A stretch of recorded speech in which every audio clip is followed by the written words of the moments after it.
Alors Monsieur Gris, je vous remercie déjà de nous accueillir. Est-ce que vous pouvez donc un petit peu l'origine du nom de Cabriac, s'il vous plaît? L'origine tient à l'existence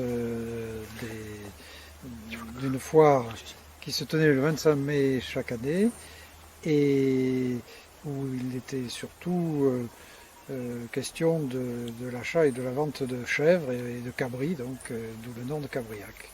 Voilà. Donc le village, grosso modo, remonte, les premières indications remontent au XVIe siècle sur les vieux actes notariés. Et comme beaucoup de villages et de hameaux des Cévennes, Cabriac a été victime du brûlement des Cévennes au moment de la guerre des Camisards, donc en 1803-1804. Et toutes les maisons qui étaient en partie en bois ont été brûlées.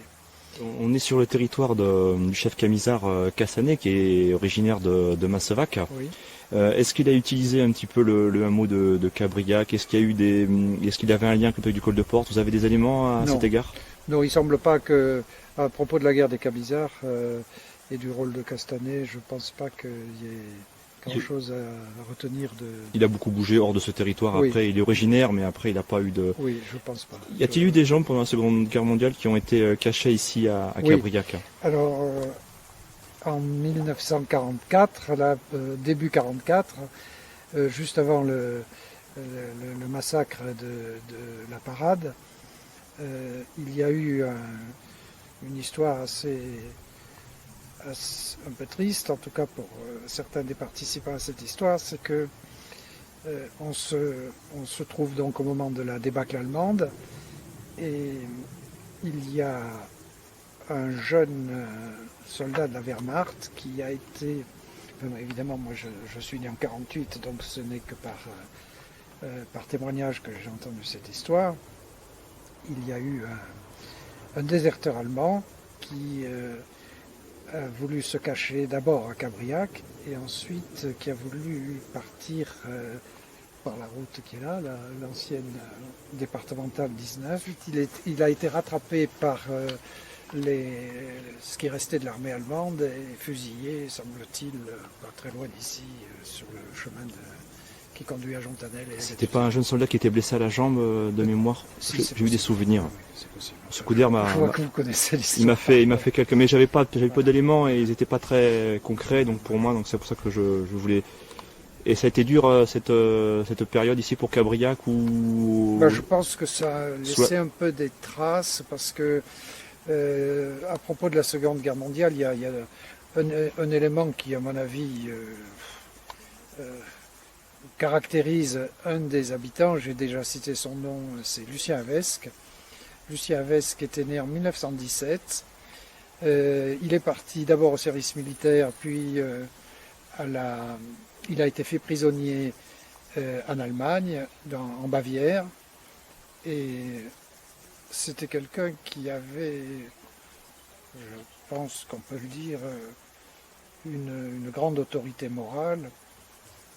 Et d'une part, la famille de paysans chez laquelle il avait été prisonnier est venue le voir après la guerre en 1952, 51-52, ce qui prouve finalement la qualité de leur relation qu'ils avaient su établir malgré l'état de guerre. Et puis la deuxième chose, c'est qu'au moment où les Américains sont arrivés dans le village allemand où il était, les Américains, prenant tout le monde pour des nazis, avaient voulu fusiller ou exécuter, disons, le chef de famille dans laquelle se trouvait Lucien Havesque.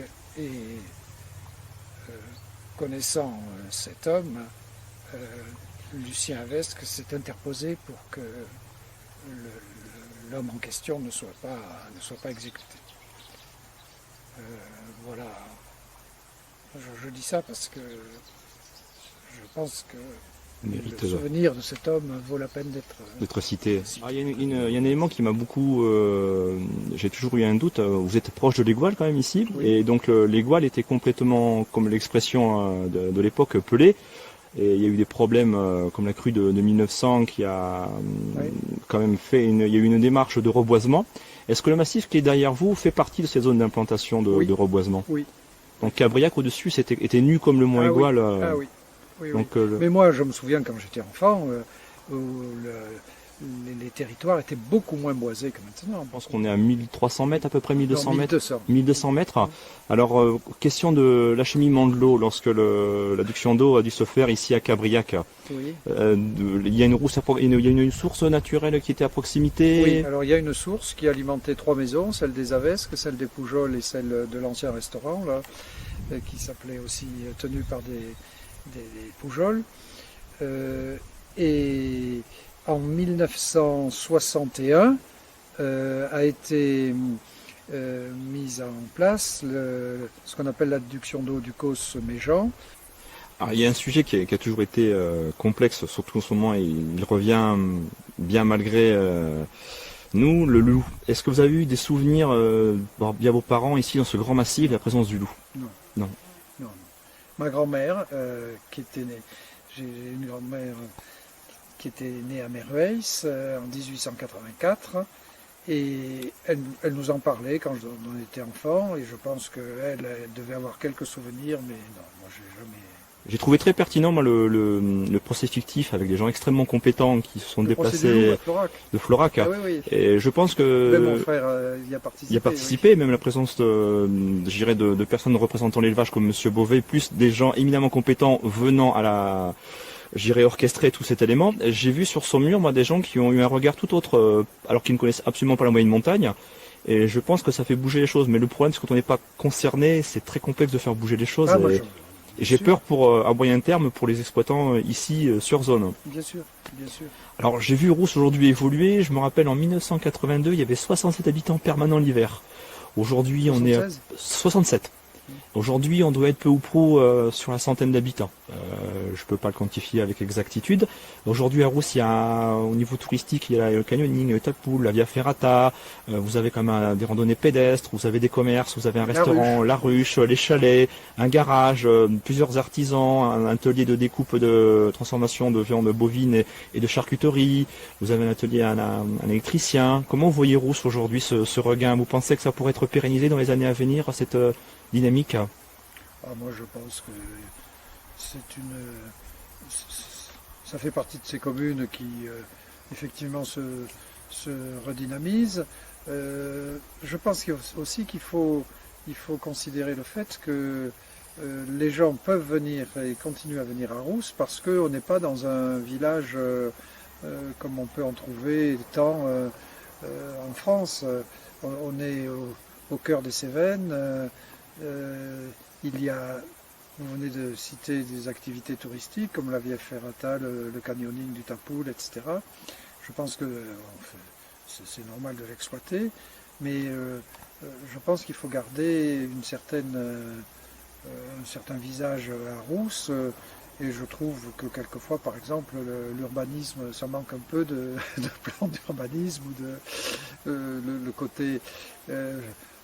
on peut regretter, parce que moi je fais partie de ceux qui pensent que le parc des Cévennes existant, ne pas adhérer à la charte est un peu dommage, parce que ça prive les habitants de pouvoir utiliser ce surplus. Je trouve un petit peu dommage, puisqu'il existe, de ne pas en profiter. Voilà. Donc là, c'est la première implantation de Cabriac, alors? Oui, la plus ancienne. Plus ancienne. Je pense que c'est une des plus anciennes constructions de la commune de Rousse.